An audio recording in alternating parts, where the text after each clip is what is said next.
In this video, I'm gonna talk about just the careers of Brockhampton members after the band kind of broke up, because I feel like the trajectory of all of their careers have been, I feel like, very odd post Brockhampton. I'd expect there to be more or more things I'm interested in, but it's just been very odd to me, I found, so I just want to talk about it. And interestingly enough, I think one of my first videos ever, on music that I did, was actually about where I thought their careers were gonna go after Brockhampton broke up. So it was a few months after they broke up. I made that video. It was one of my first videos I made, so 2 years ago now, or maybe a bit more than that. And yeah, I don't know, it was very different. I expected everyone to be a lot more successful than they were, but yeah, there's definitely still a lot of great stuff that came out, but yeah. So I'm gonna start obviously with Kevin Abstract, who has had the most, I feel illustrious solo career, pre-breakup and then also post-breakup, where he's released Blanket, which I personally think is the best thing to come out of anyone this entire time. Blanket, it's such a solid album. I feel like it's very, very overhated. I might do a video on it actually one day.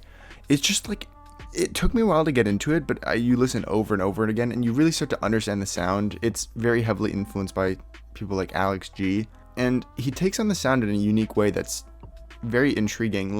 Voyager, that is such a phenomenal song. That is such a beautiful song, and you can find that beauty in most of the tracks on that album. Well, all the tracks on the album, but especially Voyager, the opening track, When the Rope's Supposed to Break or something. They're really odd tracks a lot of the time, and they use this vocal pitching that is really strange and reminiscent of someone like Alex G, but it works. I think it just takes a minute to get into. I think you have to really give it time, and I think a lot of people didn't give it the time that it should be given, because I feel like it's truly an amazing piece. And then recently he's kind of half announced this glue era, which is supposed to be the new era, I guess. He also said he doesn't really know what it is. He says it's not an album and he doesn't know what it is, so I don't even know it. The first thing to come out with it is Tennessee, which is a song with Lil Nas X, and it's a catchy song. I think it's pretty alright. I don't think it's anything crazy, but it's a really solid track. It's produced by Quedeca, which is really cool. And then speaking of Quedeca, he also did Texas Blue with Quedeca, which is just a phenomenal song. That's honestly maybe one of my favorite, if you want to count it as a Kevin Abstract song, it's maybe one of my favorite Kevin Abstract songs. When they played it at, was it Lollapalooza? That was an amazing live performance. It was, that was phenomenal. I remember the first time around, they were just kind of they were doing ad-libs to it, because Kevin, I don't think, is the greatest performer, or I don't know. He forgets his own lyrics a lot. Once they got into it and they played the song over again, it was a beautiful performance, and I really thought it was I would love to see that song live one day, which I doubt I will, because I won't see it live with Kevin and Quedeca both there, but I can dream. And then most recently he released this once in a lifetime cover. It was genuinely some of the worst shit I've ever heard from any member of Brockhampton ever. It's it's the cover of the Talking Heads song, and the thing is, it's my favorite Talking Heads song too, which is actually, it was such a disgrace to the original work. It was such a weird piece that it just sounded so off and so lifeless. Man, I hope he was paid well for that. It was so bad. Yeah, it didn't sound like he wanted to make that track. Yeah, I don't know. And then next, for some reason I have Merlin next, and because he's released a considerable amount of music since the breakup too. He's had Slime in the Ice Machine with Ameer Vann, and what a boring release. It was produced by CONNIE, who I think is a pretty cool producer and I feel has a lot of potential, but it was very, very redundant music on that record. I initially sort of dug it, I think just because I like to see, I was oh, Brockhampton, Ameer Vann and Merlin, doing stuff. But then as I listened to it over and over, I'm this is so dry and uninspired, and there's nothing really going on here. And it was kind of really disappointing, especially since he had some great singles before that too, is the thing. He had One of Us, I believe, was one of the singles, and that was a great single. And he had a few singles before that too that I thought were really solid. And then he just drops this. This full project is just so boring. They need more interesting production. And with that, they weren't really rapping about anything on the record. It was pretty just nothing. And then he released an EP later, Dirty Thunder, also really boring and redundant. He also had this one single this one single actually that was really good. What was it called? It was Maza, with Ada Tola. Yeah, Maza with Ada Tola, and that is a great That is a great song. That is a great record. But yeah, I don't know. There hasn't really been much from him that has especially intrigued me since Brockhampton. So yeah. And then there's McLennon, which I feel like is kind of the same story. He had the Prologue EP and then the Changing of Trees, which the Prologue EP was just kind of to like for the rollout of the Changing of Trees. I don't think I listened to Prologue. The album cover kind of pissed me off. There's quite this phenomenon I've found with Brockhampton members, post-Brockhampton, and their album covers are awful. Like, even if the music is good. Like, you have McLennon with the Changing of Trees, which it looks like, I don't even know, but it's like actually so ass. Like, I can't even, and it's like these album covers, not even like they're like, oh, like it's like, it's not like it's like bad, but it's like charming. It's literally just looks like it's unpleasant to look at. And then there's the Mika's Laundry Matte Champion, and that has an awful cover too. And then Blanket. I know a lot of people don't really like that cover, like the cover that's on streaming, but I think it's okay. And the Matte Champion one really surprised me because all the visuals for the Mika's Laundry was phenomenal, but that cover is actually just like looks like someone's first like Photoshop project. I don't even like understand what they were really going for with that, but whatever. It's a good album. Anyways, back to McLennon.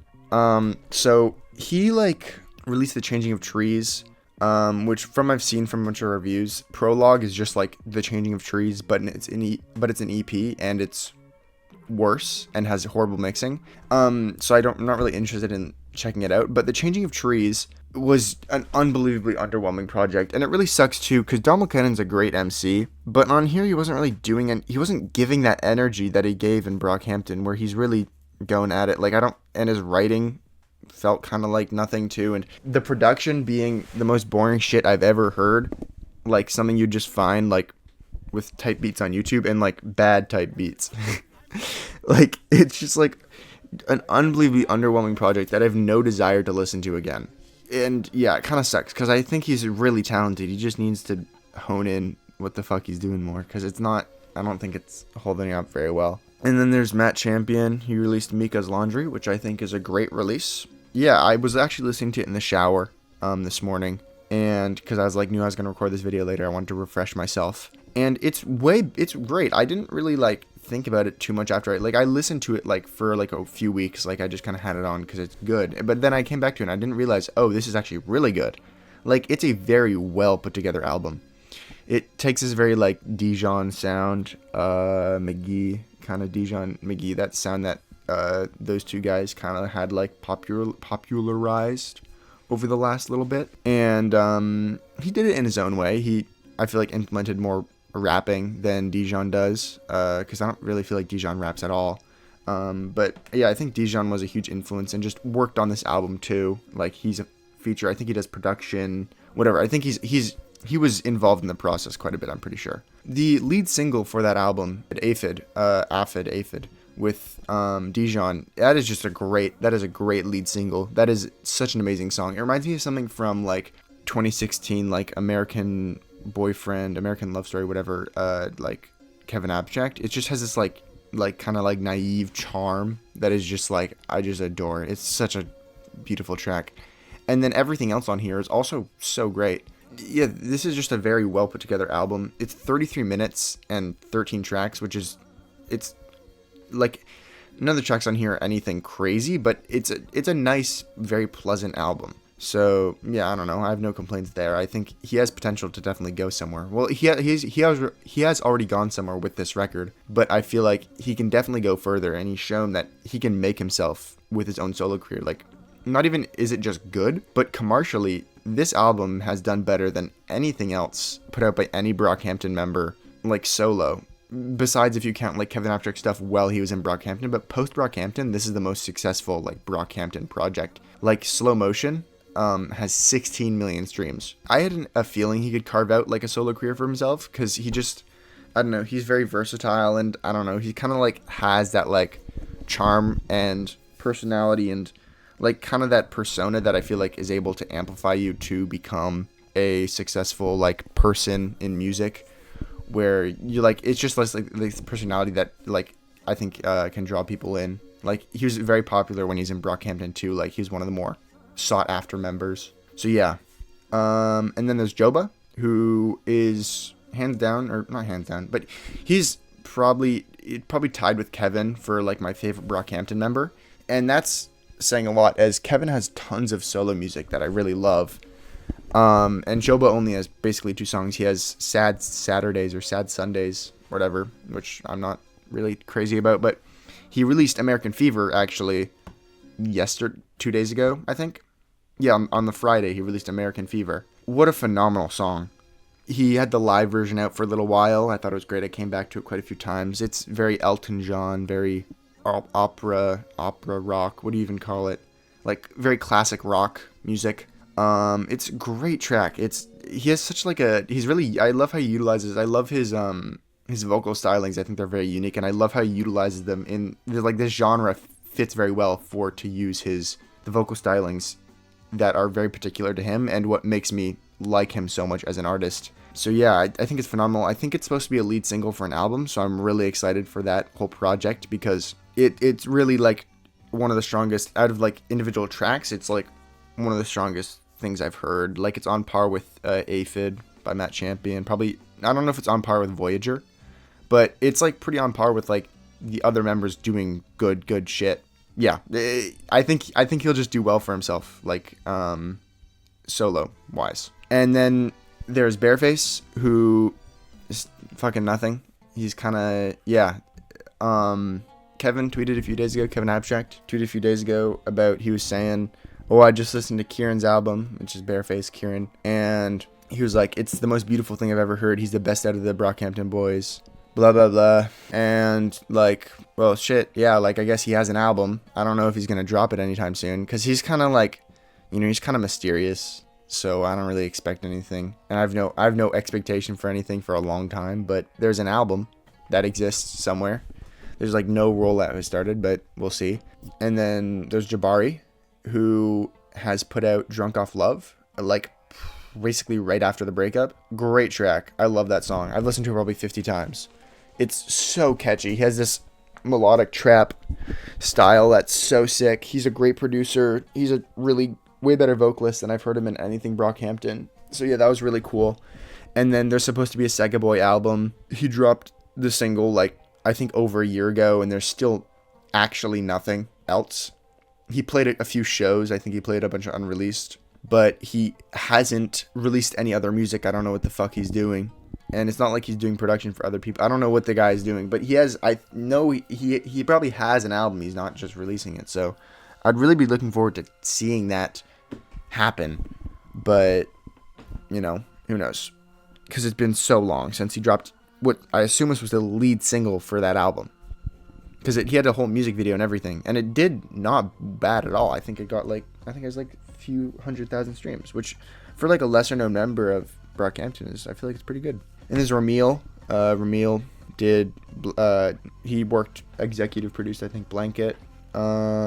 He's been doing all the Kevin Abstract stuff, like he has been like for like ever. He produced some stuff for Midwest, like the guy who's like in the digicore scene forever ago. And yeah, he just kind of does like rap music now. I don't really follow Midwest anymore, but he's great. So yeah, I don't know. That's cool.